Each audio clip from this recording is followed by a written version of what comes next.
prasidėjus šildymo sezonui mes ir žmonės ir gyvūnai pradedam jausti, kad sausėja oras, automatiškai pradeda sausėti ir žmonių, ir gyvūnų oda, tame tarpe ir šuo, ir katė, mes šnekam apie šitos gyvūnus. Ir gali pradėti šeimininkai pastebėti, kad atsiranda tarsi mažų arba didelių pleiskanų ant kailių. Ne? Ypatingai tai matosi ant trumpaplaukių gyvūnų, taip pat neatmeskim ir visų ilgaplaukių, kurių kailis yra vadinamas dvigubas su pokailiu. Šeimininkai tada pradeda labai panikuoti ir prasideda gyvūnų maudymas, ar ne, kad tas pleiskanas visas išplauti. Maudymas jisai dar labiau nuplauna riebalinį sluoksnį ir mes susiduriam su dar didesnė problema. Pagrindinis dalykas, ką mes turėtume kaip šeimininkai daryti, tai drėkinti kailį ir iš išorės, ir iš vidaus, ar ne? Nes mūsų pagrindas yra užmaitinti odą, nuo jos priklauso kailio būklė. Tai reiškia, ir šunim, ir katėm galima duoti riebiųjų rūgščių papildus. Tai yra lašišų aliejai, kitų žuvų aliejai valyti, ar ne? Yra lašai ant sprando, kurie skirti būtent lipidiniam sluoksniui užmaitinti. Tai visą laiką kreipdamiesi į mūsų gydyklą, aš kaip dermatologė pakonsultuosiu, padėsiu atitinkamą gydymą pritaikyti esamai būklei. Taip pat paminėčiau, kad reikia atkreipti į kailio būklę esant šaltam sezonui ir gyvūnam, kurie auginami lauke, voljeruose arba palaidai teritorijoje. Reikia labai atkreipti dėmesį, kad kailis būtų gerai iššukuotas, nes ilgaplaukiai šunys pradeda augintis pokailį žiemai, kad būtų šilta, ar ne, ir prasideda kailio vėlimasis. Kai yra susivėlęs kailis, jisai automatiškai kaupia labiau drėgmę ir mes galim turėti kitas odos problemas, tokias kaip iššutimus, šlapiuojančias egzemas, ar ne, tai labai yra svarbu šituo pasirūpinti. Vėlgi tiem patiem gyvūnam galioja, kad rekomenduojama yra duoti riebiųjų rūgščių, kad oda prisimaitintų riebalą, sakykim šitaip.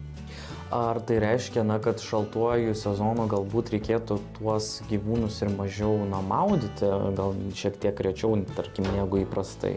Taip, žinoma, tas maudymas vėlgi labai priklauso nuo gyvūno gyvenimo būdo, ar ne? Jeigu tai yra laukinis voljerinis gyvūnas, tai maudymas žiemą, rudenį yra išvis nerekomenduojamas, nebent tai yra kažkokia odos patologija, kur reikalingas yra gydymas, tuomet jau gyvūnui rekomenduojama yra šiek tiek paauginti namuose, ar ne, kol tarkim odos visos problemos yra gydomos.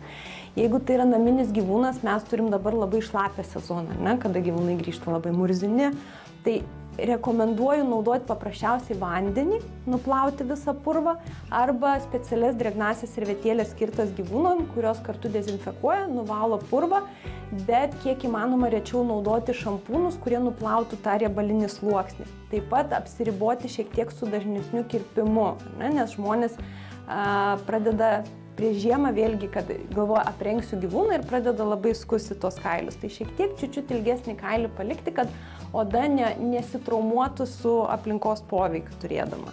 Čia turbūt svarbu ir tam tikrą šampūną ar nenaudoti, jeigu jau maudome, kad jisai per daug nesausintų tos odos ir kailių. Taip, būtinai yra naudoti gyvūnams skirtą šampūną, nenaudoti visiškai žmonių, nes mūsų ir žmonių odos pH ir gyvūnų pH odos skiriasi ir mes galim padaryti didelę meškos paslaugą išmaudę žmonių šampūnų ir naudoti raminamuosius galima su avižų pieneliu, hipoalerginius, drėkinamuosius šampūnus naudoti. Nepamiršti, kad visiems iš eilės gyvūnam, ar tai yra trumpaplaukis ar ilgaplaukis gyvūnas, galima naudoti kondicionierius, kaukes, ne, mes taip vėlgi užrakinam drėgmę ant kailio, ant odos. Kokie požymiai gali išduoti, kad gyvūnas susiduria su ta odos kailio ar nesausėjimo problema, ar tai pleiskanojimas tik tai, ar dar kažkokie požymiai? Atsiranda niežulys, dažniausiai jeigu oda yra išsausėjus, gyvūnas pradeda iš niekur nieko kasytis. Gali atsirasti pleiskanos, jos dažniausiai būna visiškai ant odos arba šiek tiek pakilusios nuo odos, prisitvirtinusios prie kailio.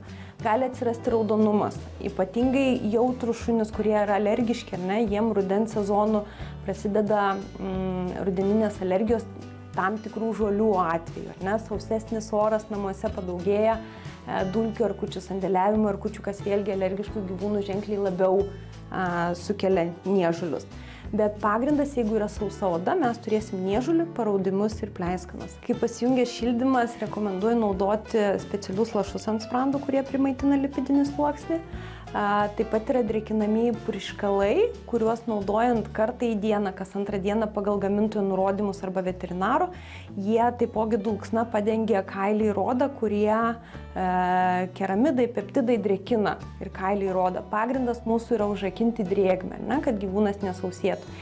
Ypatingai tai galioja katėm, nes jom pradeda daryti šaltą, jos pradeda gulėti ant radiatorių, arčiau šildymo visų objektų, ar tai židinys, radiatorius, ir jom ženkliai pradeda labiau sausėti kailis. Galim pamatyti, kad katė pradeda save intensyviai prausti, tai gali signalizuoti, kad katė niežti, ne?